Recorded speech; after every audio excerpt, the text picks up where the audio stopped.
buli omu adde mabega ffe abakulembera Dr. Ezra yaddeko buli omu adde awo.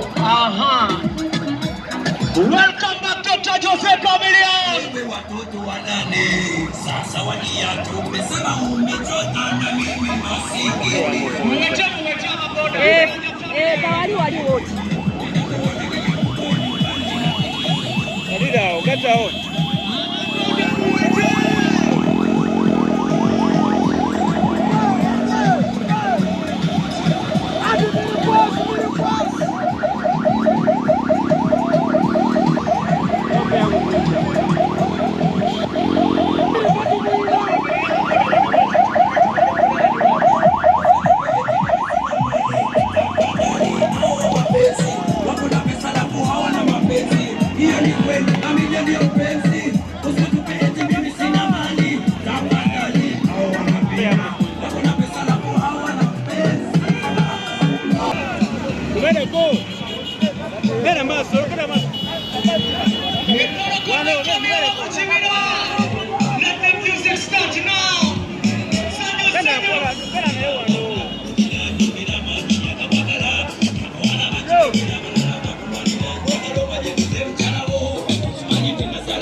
Dr. Jose Chameleon is back.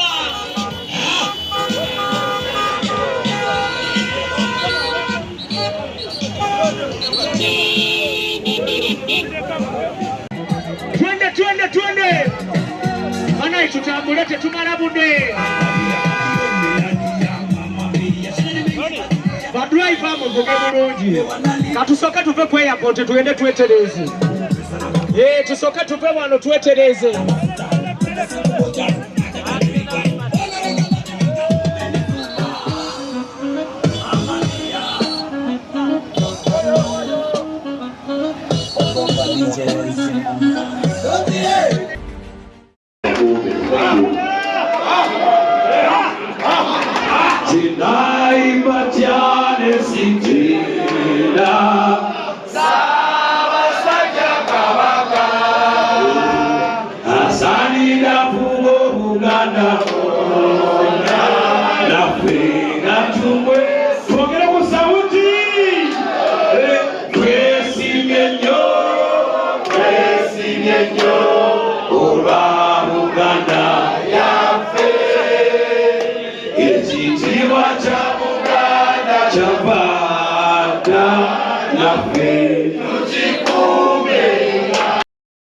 Chorwalira jakudda enkuba kabonero ka mugisa lero etonyekyengana kimulowooza.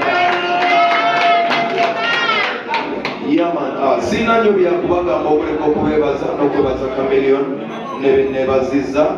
Njagala okubajjukiza nti nabasuubiza nti May 17 ssanyu bigenda kuba binenemuko. Kati obubaka bwembawo mwenna abali eyo engoye mugulire eddala ezimala kubazinza okuggwayo n'ekisembayo kaweddemonda. Nsabanyalirize mama wange mu bwangu nga bwoludde mumandozo yanirize mwami Mayanja ayanirize omukulu nga bonna bosazeewo.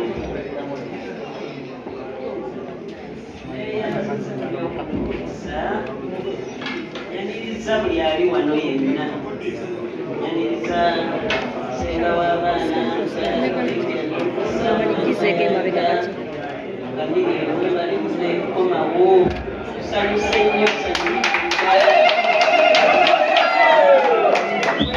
nnyo mukama kuwekyo balasoomwe balialwani olutalo feti mu byalo fena twamalirawo buli eyagwana mwebaziza nnyo mwebaliddala.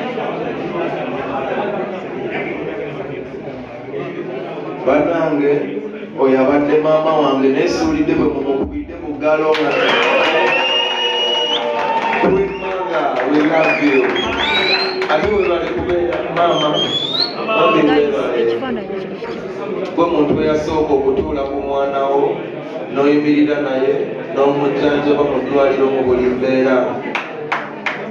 Mungu akwetoosinga okwagala maama, twagala nnyo. abazaala ba Tabbo naye ekisooka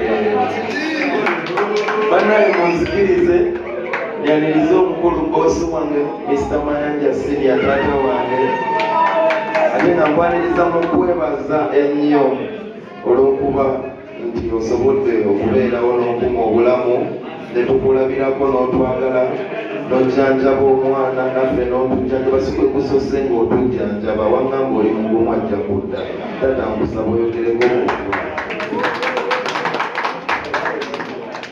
webale nnyo webale ddala basewo ne bannyabo ebyokwogera tulina bingi naye olw'okuba obudde tulina butono tulina okufunzafunzaako mu kusooka kwa byonna kansooke okwebaza nesekwebaza yenna eri omukyala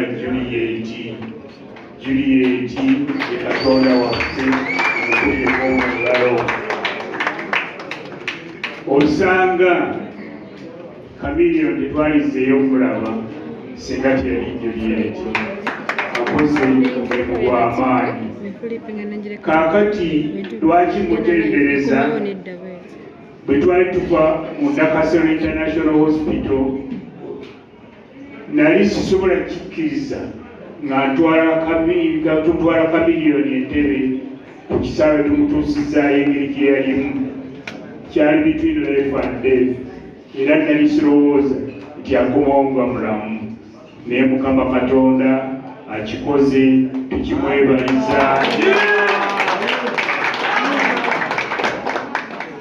tukimwebaliza kyakutukoledde omulimu gw'amaanyi era ekitiibwa kiddizibwe Mukama sikoma mu Juliet yekka bangi nnyo naddala maama wa Joseph n'abalala bangi betukwatiddeko sijja kumenya ono n'oli sobola bamalayo wabula njagala ntwala omukisa guno okwebaza buli omu atukwatiddeko kakati ekibozi ekirala waliwo sappuli eno Joseph bwe yali agenda ku kisaawe entebe yaginyambaza nangamba dadi genda osabe sappuli eyo njagala nkomewo oginyambaze nga ndi mulamu olw'obuyinza bwa Mukama akomyewo n'egimwambaza ne mugamba sappuli gindekere ya mukisa tojja gitwala nze gisigaze mbe nga nkusabira ekiseera kyonna kati bannange n'ekirala kyensembyayo kyendabye olwaleero mbadde ndaba bingi naye kyendabye omukwano gwendabye gumulaze mutabani wange gumulaga batabani bange bannange ngubeebaliza enkuba ebakubye mwewaddeyo tetunali okuva obwenkya naye kuba omukwano gumira ne famire yange mwewaddeyo ne mugamba tujja kimaliriza mwebale nnyo mwebalire ddala mpozi esale binaliki